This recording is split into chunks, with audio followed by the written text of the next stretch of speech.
Ladies and gentlemen, seekers of light and secret knowledge wherever you may be, you are listening to Points of Light Radio, the podcast dedicated to taking you past the apron and behind the closed doors of lodges everywhere. And here is your host, Stan Miller.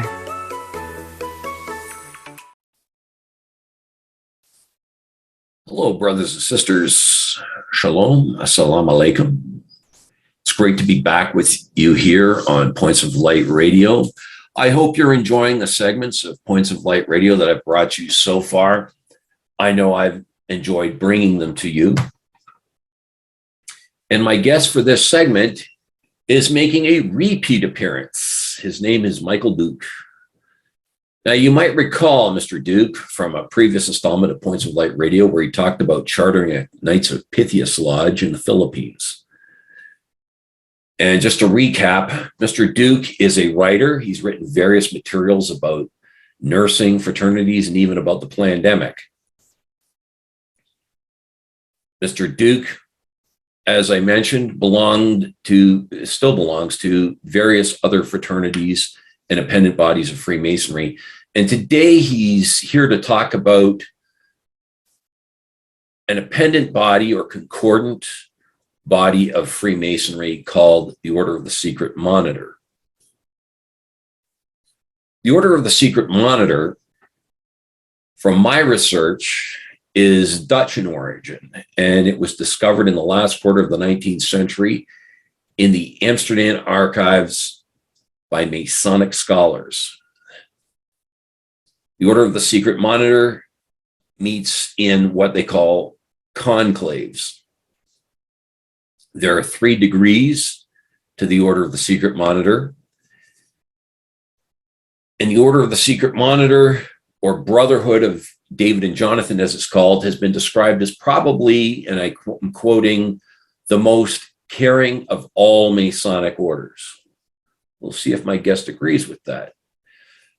Now, the reason that the Order of the Secret Monitor is also called the Brotherhood of David and Jonathan is because its rituals and format follow the biblical narrative of King David and his predecessor's son, Jonathan. Now, David and Jonathan were like brothers. And Jonathan, if you follow the biblical narrative, and I've read the story of David and Jonathan right out of the Bible, even when, like I said, David's predecessor, King Saul, turned on David and was trying to kill him, Jonathan remained friends with him. And it went so far as years after Jonathan was killed in battle and David became king, David found out that Jonathan's son, Mephibosheth, I hope I'm pronouncing that right, was still living and took him into his own household and treated him like his own son. And the story is very moving and dramatic. Now, like I said, I'm going to see how my guest feels about the Order of the Secret Monitor, and it's what he's here to talk about. So, as I said, Mr. Duque did such a good job shedding light on the Knights of Pythias the last time he was here that I can't wait to speak to him again and have him on here. So let's go speak to Mr. Duque and have him shed some light on this little known order of Freemasonry. But are you still hungry for the light? Are you still thirsty for knowledge? Then trim your lamp. Follow me. Mr. Duque. Good morning or good afternoon, wherever you are. How are you doing? Welcome back to Points of Light Radio. Thank you very much for this nice opportunity, and welcome to your listeners of Points of Light Radio. Yeah, well, I understand you're a member of a number of fraternal organizations and secret societies in the UK. Why don't you tell my listeners and viewers about yourself? Let's recap. Well, yes, thank you very much. I am a member of the Freemasons in the United Kingdom, and I am also a member of various appendant or side degree orders of Freemasonry in the UK as well. Apart from that, I'm also a member of the Knight of Pythias, both in the UK and in the Philippines. Okay, and you're here today specifically to talk about one of the appendant bodies of Freemasonry you belong to called the Order of the Secret Monitor. Tell us about the order. Yes, the Order of the Secret Monitor is a side order of the Freemasonry, and it is an order that is only by invitation. So you get invited into it, you cannot apply to it. And it is usually considered the most caring of all side orders, simply because of the story that it revolves around with brotherly love. It actually has different names in it, including brotherly love or the Order of Jonathan and David. And eventually it has become to be known as the Secret Monitor, Order of the Secret Monitor. And it is as I said, because of the story that it revolves around into, it is considered one of the most caring and one of the best empathic side orders in Freemasonry. Well, I know that the Order of the Secret Monitor, the Canadian website, does call them the most caring of all the Masonic orders, or also the friendly order. So you obviously agree with that. Yes, I do agree with it. Yes. And why would you say that, though? Like, why would you? It's knowing the story of the story that the order is based on. It gives the members caution. It gives the members a sort of brotherly love in terms of if they're going to be in danger or not. Then we give each other sort of like signals and symbols, and Based on your experience with it as well. Yes, yeah. Exactly. Wow. Okay. Now, how long have you been a member of the Order of Secret Monitor?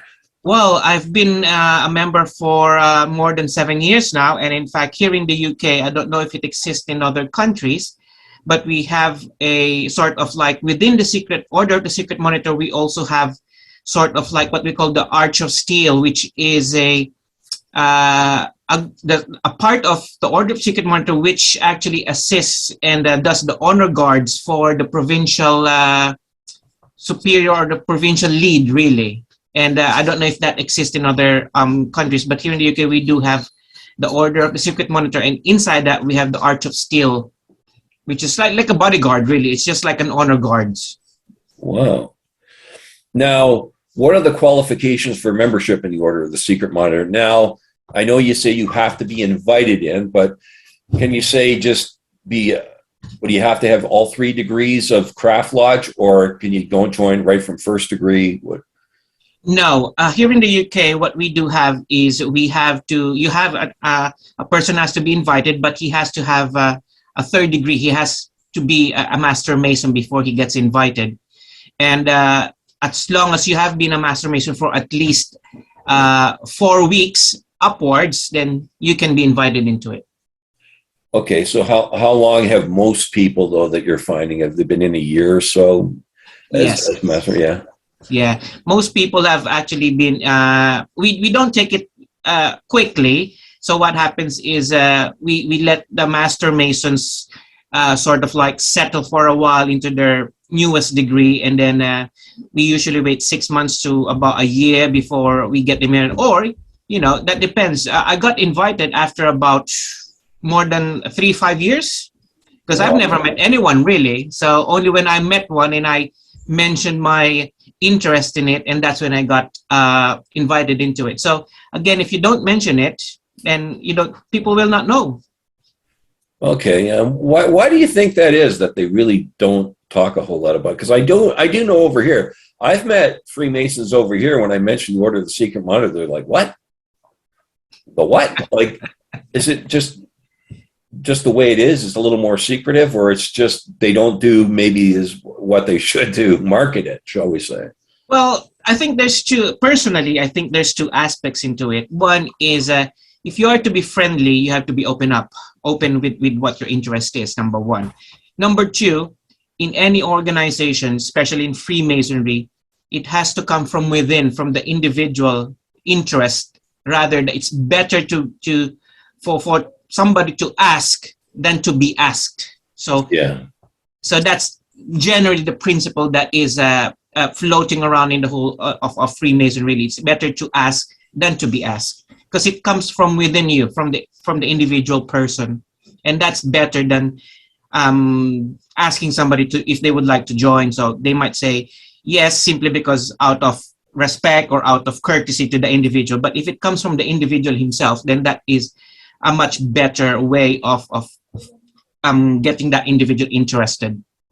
Have you ever seen anybody, shall we say, apply that has never been asked? No, I haven't. In Oh. fact, I haven't seen anybody that has actually applied on them by themselves.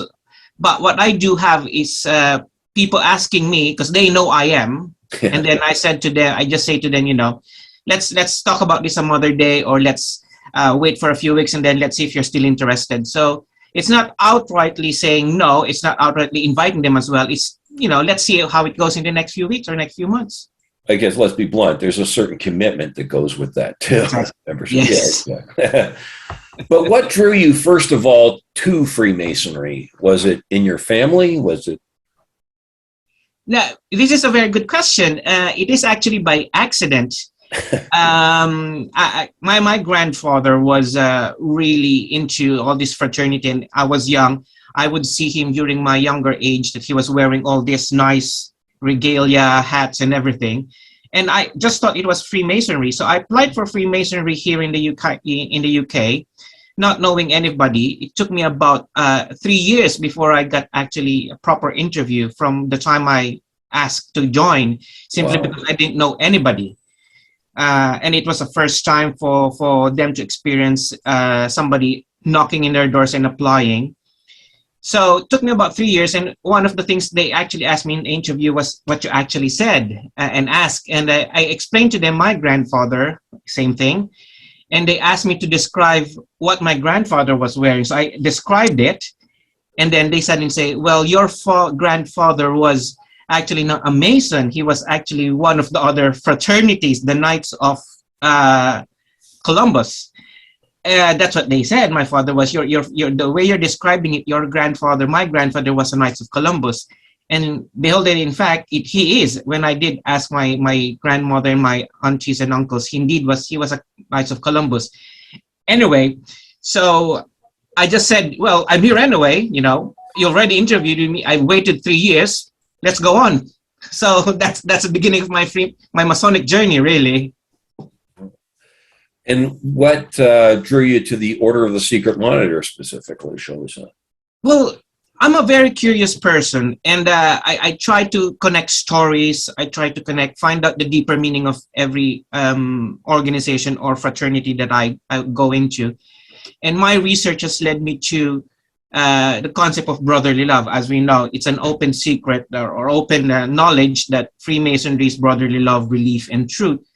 And I just wanted to delve deeper into what brotherly love means. And that pointed me into the Order of the Secret Monitor pathway. And I did my own research, found out a few of my friends were members of it. And then, I just passed on the word and then just said, I'm quite interested in knowing more about it. And that's when it all started.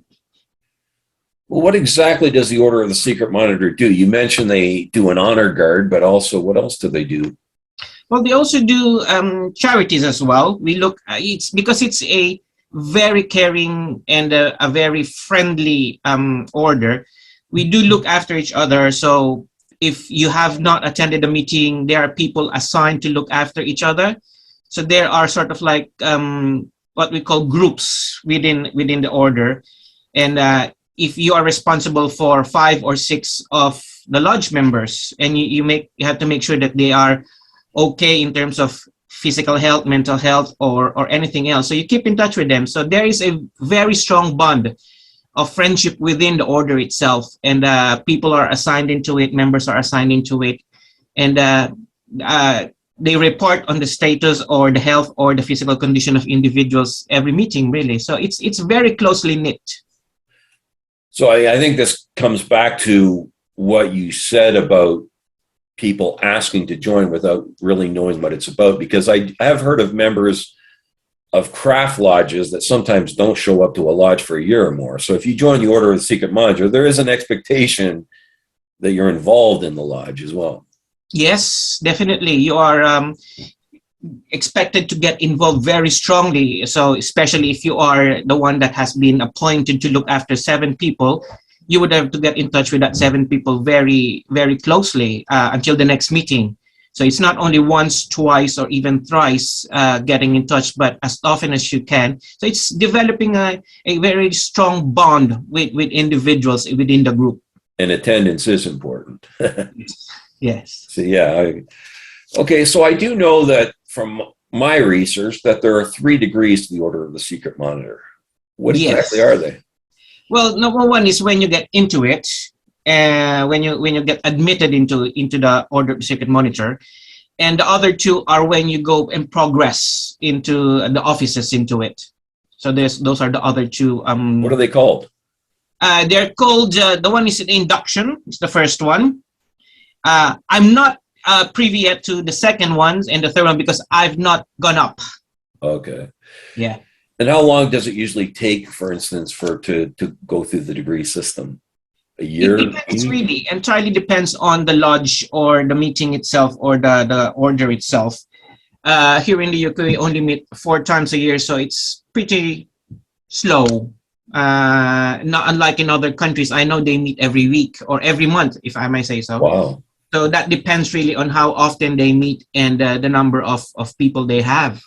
Is there a ceremony, shall we say, for each degree? Yes, I believe so, yes. Because there was a particular ceremony for me when I got inducted into it. And the ceremony takes the form of what? Like telling a story? I've heard of this in Freemasonry. They tell us a little story or a play or, okay. Yes, as in any fraternity, it is, there is always a story that the order or a fraternity revolves into. And yes, the degrees in itself also revolves into a story within the order itself.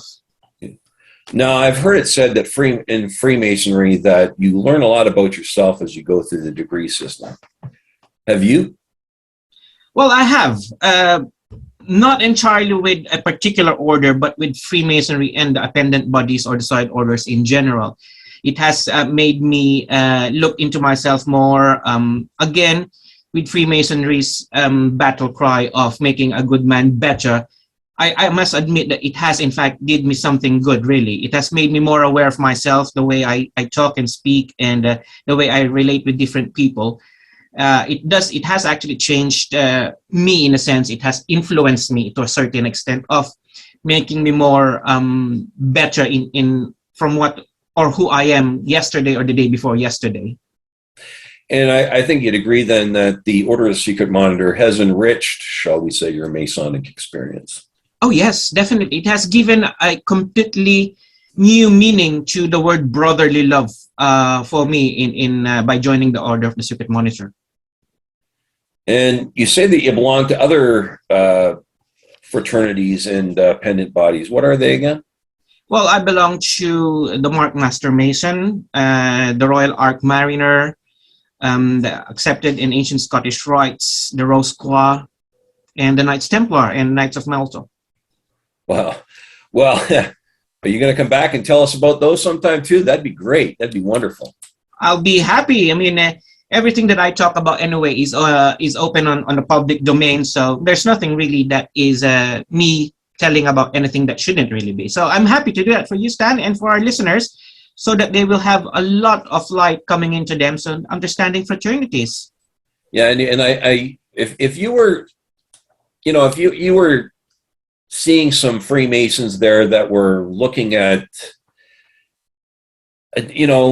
how could they go forward with Freemasonry, where they should go forward, would you definitely recommend the Order of the Secret Monitor or some of these other appendant bodies? Yeah, yes. First, what we would have to determine is what their interests are. So if their interest is developing more about, say, for example, brotherly love, the concept of brotherly love, then yes, with the Order of the Secret Monitor. If they have any other interests, like, for example, knowing more about the basis of the Freemasonry and the Knights Templar, then they can go to the Knights Templar, depending on what their interest is. So all different side orders in Freemasonry have different stories, basic stories, and again, these different stories revolved. This is where the order or the side bodies revolve upon. So depending on the interest of the individual, yes, I will point him in the right direction very much. Yeah, because it sounds like there's quite a bit you can do. I've heard of people say, well, they get bored. Well, it doesn't sound like you can really get bored in Freemasonry. There's a lot of things you can do with it, and a lot of new experiences you can have. Now, boredom is something that is not going to be part of you when you have 17 units like I have. It is always going to keep you on your toes and keep you thinking. It's mainly more of trying to find out which of the right regalia, which of the right book you're going to bring on this next meeting, because that's the most confusing part. Well, Mr. Duque, I once again want to thank you for your time today, and I look forward to having you back here on Points of Light Radio. It's a pleasure, and thank you very much, Stan, for having me, and it's been my pleasure to visit you again and be your guest. Thank you, sir. Have a Thank good day. Bye. Wasn't that wonderful having Mr. Duque back on here at Points of Light Radio? I really feel like I made a friend there. And you hear all these stories about Freemasonry being so cagey and so secretive, but he really opened it up to you. And as he said, a lot of the information is available to you on the internet. We're really not hiding anything, right? But we will definitely have to have Mr. Duque back on here on Points of Light Radio to shed more light on some of the other appendant bodies and organizations that he belongs to. But I'm afraid that's all I have time for today. Before I go, I want to remind you that this podcast is available on both YouTube and Spreaker. Please share, like, and subscribe when viewing Points of Light Radio on YouTube. I also welcome your comments and input. I want to see more input, more comments. You can follow Points of Light Radio on my Facebook page at facebook.com/Points of Light Radio. My Twitter handle is at PO Light Radio. You can see the link to my Spotify channel, as well as the link to my Points of Light store, where you can go and purchase some of my Points of Light merchandise. I also want to point out that Points of Light Radio is available to advertise your fraternal store or event.